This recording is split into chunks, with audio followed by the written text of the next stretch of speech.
عبد الرحمن بن سلیمان بن حنظلہ بن غسیل نے بیان کیا، ان سے اکرمہ نے بیان کیا اور ان سے عبداللہ بن عباس رضی اللہ عنہ نے بیان کیا کہ مرض الوفات میں رسول اللہ صلی اللہ علیہ وسلم باہر تشریف لائے۔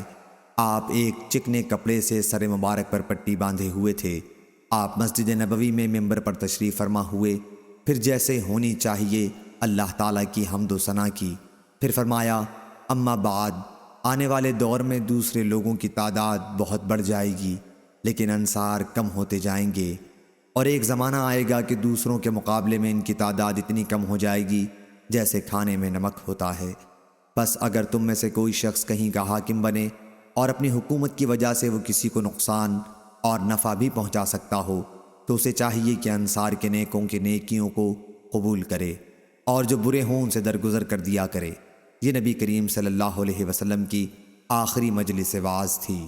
صحیح بخاری حدیث نمبر 3628۔